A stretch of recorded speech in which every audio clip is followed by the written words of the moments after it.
Guys आजको यस भिडियोमा photo या भिडियोलाई रोटेट गर्न सिकाउनेछु क्यापकटबाट। सो रोटेटको साथमा हजुरलाई फर्मेट दिन र स्क्रिनमा फिट पनि गर्न सिकाउनेछु। सो स्टेप बाई स्टेप हेर्नु होला, अलिकति पनि स्किप नगरिकन हेर्नु होला। फर्स्टमा चाहिँ हामीले क्यापकटमा क्लिक गर्नुपर्ने हुन्छ। क्लिक गर्नु होला, क्यापकट डाउनलोड गर्नु होला र सिधै क्यापकटमा क्लिक गर्नु होला र न्यू प्रोजेक्टमा क्लिक गर्नु होला र फोटोमा जानु होला। फोटोमा गइसकेपछि अब चाहिँ फोटोलाई सिलेक्ट गर्नु होला। सो मैले 2वटा फोटो सिलेक्ट गरेर हजुरलाई देखाउनेछु। सिलेक्ट गरेर एड गर्नु होला। एड गरिसकेपछि यहाँ देख्न सक्नुहुन्छ हाम्रो फोटो यस्तो टाइपको रहेछ। सो यहाँनिर देख्न सक्नुहुन्छ। सो फर्स्टमा फर्मेट दिनु होला। हजुरले फोटोलाई रोटेट गर्न चाहनुहुन्छ यसरी। सो यहाँ देख्न सक्नुहुन्छ फर्मेट दिनु होला।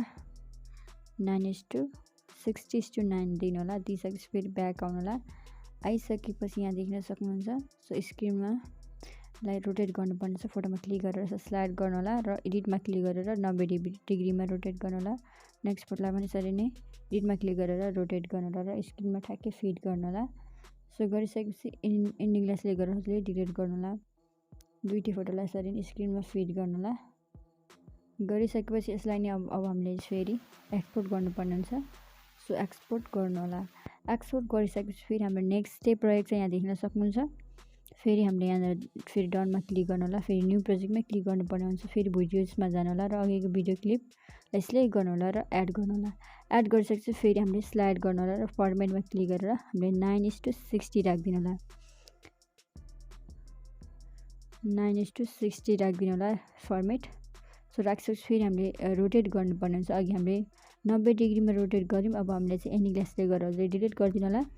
सो फोटो भिडियो क्लिपलाई सिलेक्ट गर्नु होला र यसरी स्लाइड गर्दै जानु र एडिटमा क्लिक गरेर रोटेटमा हामीले 270 डिग्रीमा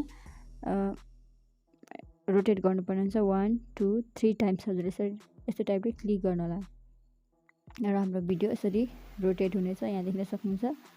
यहाँ देख्न सक्नुहुन्छ र रोटेट गर्नु होला र स्क्रिनमा पनि ठ्याक्कै फिट गर्नु होला यसरी नै। सो अगाडि देखाइसकेको छ र ग्यालेरीमा सेभ गर्न चाहनुहुन्छ भने माथि एरोको अप्सन छ त्यसमा क्लिक गर्नु होला। So thanks for watching guys. Next भिडियोमा भेटौँला।